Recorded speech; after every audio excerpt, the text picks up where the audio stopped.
Lami kay no. Lami, ang unsay lami? Ang kanang kuan gulay nga bisag walay sahog. Ah, Nga bisa lang nimo. mao gyud lami gyud. Lang. Nya kay wa man tay gulay, better luck next time na lang. Anay non mo. Wah!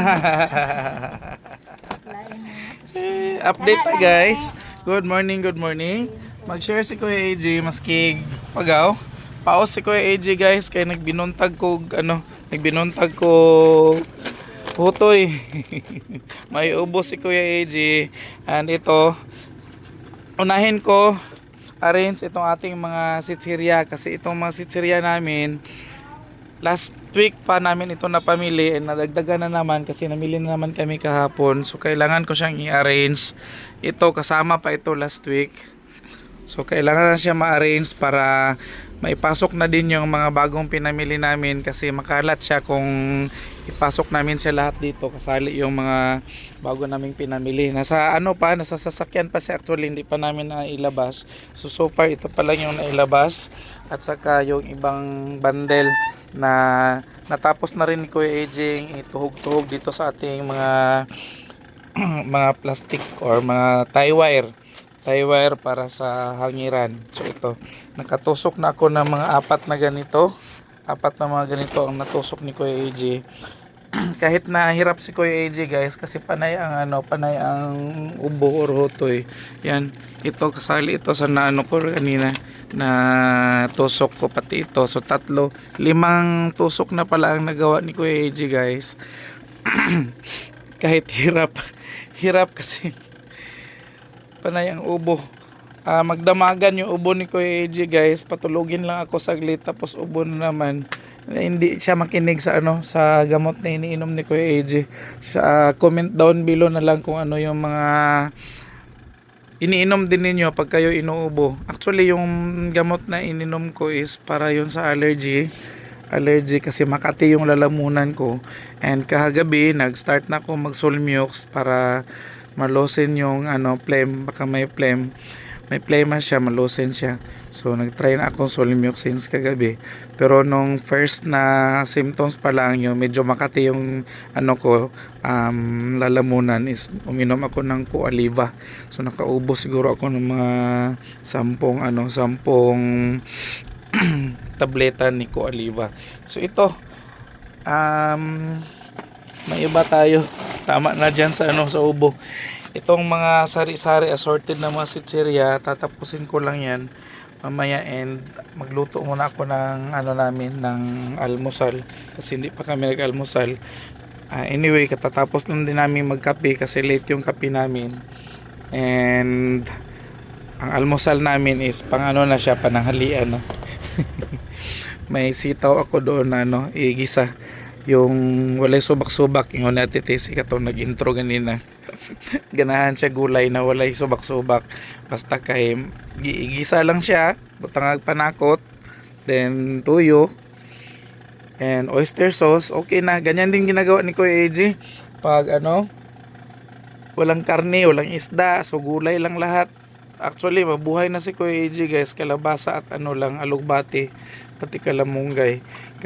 Si kalamunggay kasi favorite ko yan noon pa. Maliit pa daw ako is gusto ko na talagang kumain ng kalamunggay. So pag may kalamunggay sa hapagkainan, mabuhay na si Kuya AJ. So ganun lang kasimple ang buhay guys, simplihan lang natin. Kasi minsan kakain din tayo ng masasarap. Kasi nagsikap tayo para makakain, makabili kung ano mabili, at saka mabuhay, may pang survival sa mundong ibabaw. Pasensya ulit sa guys, sa boses ni Kuya AJ kasi until now inuubo pa rin ako. So ang next na inom ko ng gamot is mga mga 11 o'clock pa. So tamang tama sa aming branch ang aming almusal at saka pananghalian na isang bigkas na lang. So ayun, and pasyalan muna natin yung kunting pinamili namin doon sa labas para maipakita ko na rin.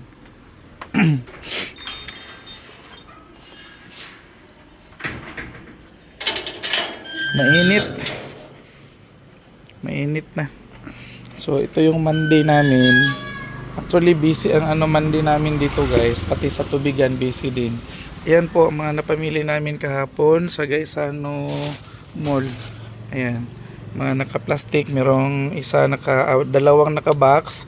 At saka ito, tatlo itong bigas. Galing ito sa binilan ko sa aking sa aking pinsan na nag-wholesale ng bigas. Tatlo yan siya. Naibaba na namin ang isa, dalawa na lang na iwan kasi nabuksan na kanina umaga may namili.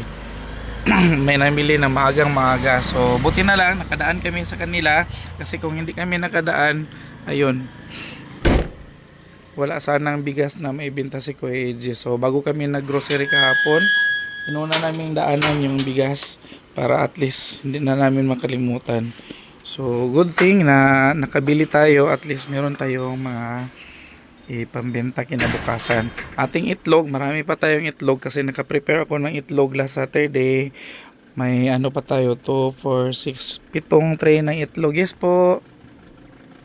Ay, wala niya, wala siya. Naglili mong good. So, ayun guys.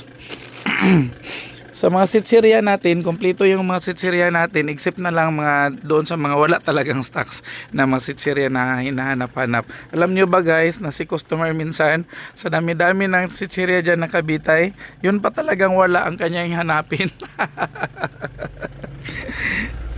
Yun, nakakatuwa na minsan maano ka na kadagan na sitsirya nakabitay katod yung wala yung pangitao ng bugoy dyan kay customer ka. Joke lang.